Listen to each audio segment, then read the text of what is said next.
Hola chiquillos, espero que se encuentren bien. Bueno, este es un video de reforzamiento para el control de la guía número 7. Bien, como este control, como esta guía constó de un repaso de las tres guías anteriores, el objetivo era repasar los conceptos asociados a cinemática, dinámica, energía y universo. Entonces, esas cuatro cosas son las que teníamos que analizar en esta guía. Lo primero, movimiento rectilíneo uniforme asociado a cinemática. En esta parte de la guía nosotros lo que teníamos que tener claridad es en qué consiste el movimiento rectilíneo uniforme y su ecuación itinerario. Entonces, recordad que la ecuación itinerario es posición final es igual que posición inicial más velocidad tiempo. Esta ecuación, ¿para qué me sirve? Me sirve para determinar la posición del móvil en todo tiempo, dependiendo de su posición inicial, su rapidez y el tiempo transcurrido.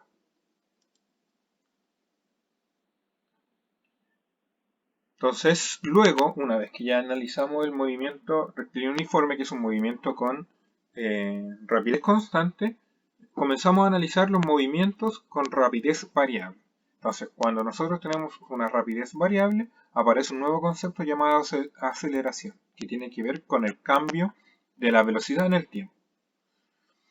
Entonces, en particular, cuando nosotros trabajamos en el eje X, ocupamos la ecuación itinerario representada a través de una X. Entonces, la posición se representa con una X debido a que estamos trabajando en el eje X. Nuestra ecuación itinerario va a ser la siguiente. Posición final es igual que la posición inicial, más la velocidad inicial por el tiempo, más la aceleración, que en este caso es constante, por el tiempo al cuadrado dividido en 2. Entonces, esa sería la ecuación itinerario para el movimiento rectilíneo uniforme acelerado. Ahora, como la velocidad o la rapidez varía, vamos a tener una ecuación para determinar la rapidez en todo momento. Y esta ecuación depende de la velocidad inicial más la aceleración por el tiempo. Por otro lado, también tenemos los movimientos acelerados en el eje Y. Entonces, en este caso, cuando trabajamos con el eje Y, consideramos ahora la posición con la letra I respectiva al eje. Y lo nuevo que cambia en esta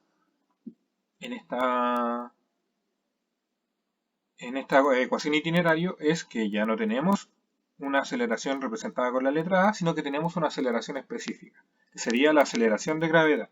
Y la indicamos con un signo menos, ya que esta aceleración siempre apunta hacia el sentido negativo del eje Y. Por lo tanto, la ecuación itinerario para los movimientos acelerados por la gravedad en el eje Y será posición final es igual que la posición inicial más la velocidad inicial por el tiempo menos aceleración de gravedad por tiempo al cuadrado dividido en 2. En particular, nosotros ocupamos la aceleración de gravedad como 10 metros partido por segundo cuadrado. Y también tenemos la ecuación que me va a representar la velocidad que yo tenga de acuerdo al tiempo que haya transcurrido, en donde va a ser la velocidad o rapidez final igual que velocidad inicial menos aceleración de gravedad por tiempo. Tenemos que considerar que en el eje Y tenemos tres tipos de movimiento, que sería la caída libre, lanzamiento vertical hacia abajo y lanzamiento vertical hacia arriba. Y en todos ocupamos la misma ecuación itinerario, que está acá adelante. Esta es como la ecuación general para los movimientos en el eje Y. Y de acuerdo a las condiciones de cada uno de estos movimientos es que la ecuación se puede modificar. Ahora, con respecto a dinámica, nosotros tenemos que comprender qué son las fuerzas y cómo funcionan las fuerzas. Entonces, para comprender cómo funcionan las fuerzas, nosotros tenemos que tener claridad de que están las leyes de Newton. Son tres leyes que me indican el comportamiento de estas fuerzas. Tenemos la primera ley que nos dice que si la sumatoria total de las fuerzas es cero, entonces el cuerpo está quieto, en reposo o se mueve con velocidad constante. Después tenemos una segunda ley que nos dice qué pasa si ahora la sumatoria de las fuerzas no es cero.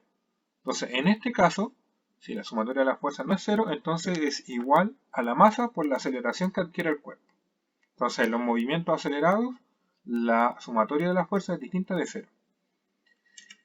Y tenemos una tercera ley que nos indica la presencia de fuerzas. ¿Qué quiere decir esto? Que en la naturaleza las fuerzas siempre actúan de a pares, pero en cuerpos diferentes. Entonces, si hay una acción, se aplica una fuerza, siempre va a haber una reacción. Eso quiere decir que se va a aplicar una fuerza de vuelta. Yo aplico una fuerza de acción, aparece una fuerza automáticamente de reacción. Esas fuerzas son iguales, con la misma dirección, pero con sentidos contrarios. Y actúan en cuerpos diferentes. Entonces, por ejemplo, supongamos que este cuadro azul ejerce una fuerza sobre el cuadro naranjo. ¿Qué va a pasar ahí? Esa fuerza azul se está ejerciendo sobre el recuadro naranjo. A su vez, el recuadro naranjo va a ejercer una fuerza igual y contraria sobre el recuadro azul. Por lo tanto, el recuadro naranjo siente una fuerza debido a la acción de azul y el recuadro azul siente una fuerza debido a la reacción del recuadro naranjo. Están actuando en cuerpos diferentes. Una actúa en el naranjo y el otro actúa en el azul. Estas tres leyes de Newton nos dicen cómo se comportan las fuerzas. Ahora, existen distintos tipos de fuerzas, de acuerdo a los diferentes contextos donde estas fuerzas se apliquen. Tenemos la fuerza peso, que es la fuerza debido a la atracción gravitacional. Tenemos la fuerza de reacción normal, que esta fuerza es una fuerza, como su nombre lo dice, de reacción. Aparece cuando se aplica una fuerza sobre una superficie, cuando los cuerpos se apoyan sobre una superficie. Y por otro lado tenemos la fuerza de roce, que tiene que ver con el rozamiento, con la fricción que se genera entre las superficies de dos cuerpos.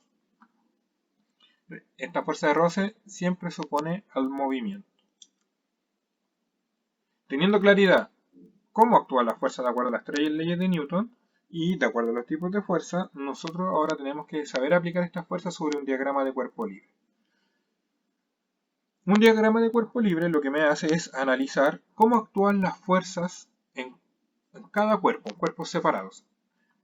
Y a su vez, al analizar estas fuerzas en los cuerpos en forma individual, nosotros aplicamos las leyes de Newton. Entonces, si nosotros tuviéramos, por ejemplo, este caso, nosotros lo que hacemos es analizar las fuerzas por eje. Aplicamos las leyes de Newton para el eje X y aplicamos las leyes de Newton para el eje Y, siempre respetando dirección y sentido.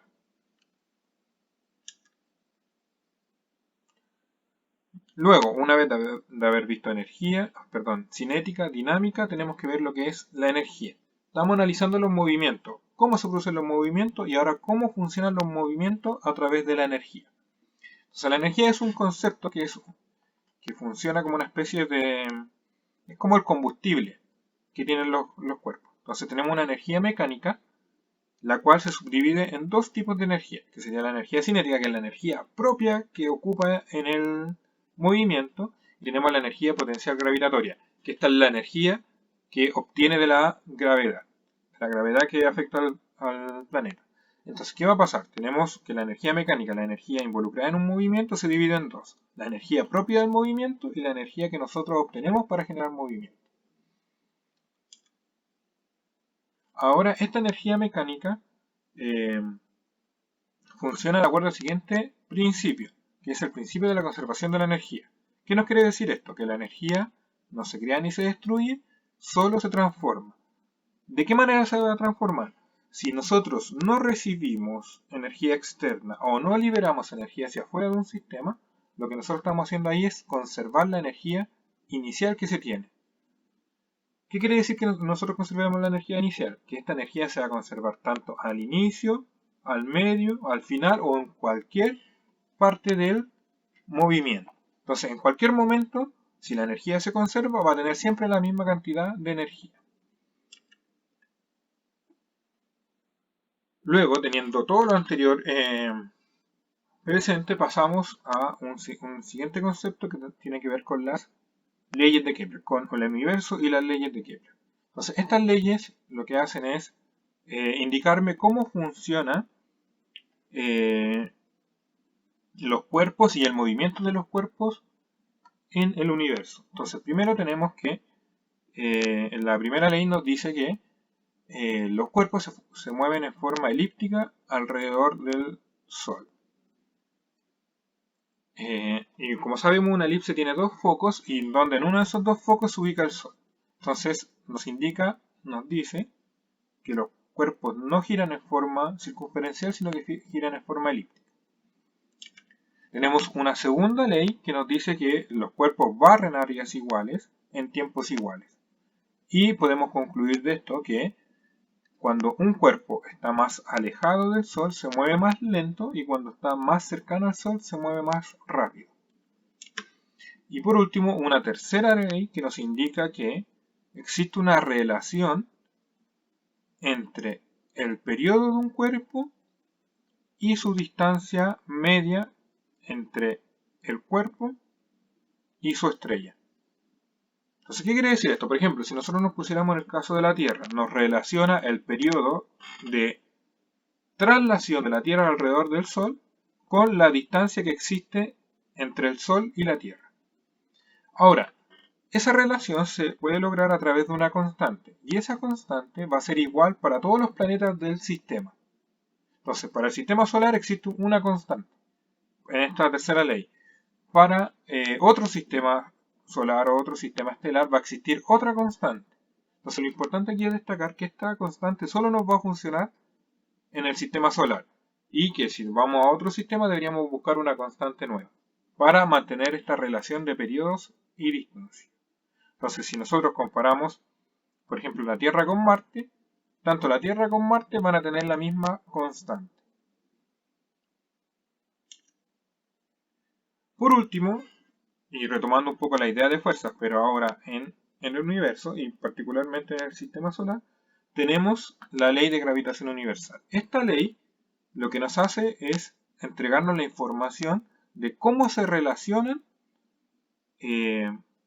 dos cuerpos con masa, cualesquiera, pueden ser planetas, estrellas, personas, animales, objetos muy pequeños como los alfileres o incluso hasta los átomos.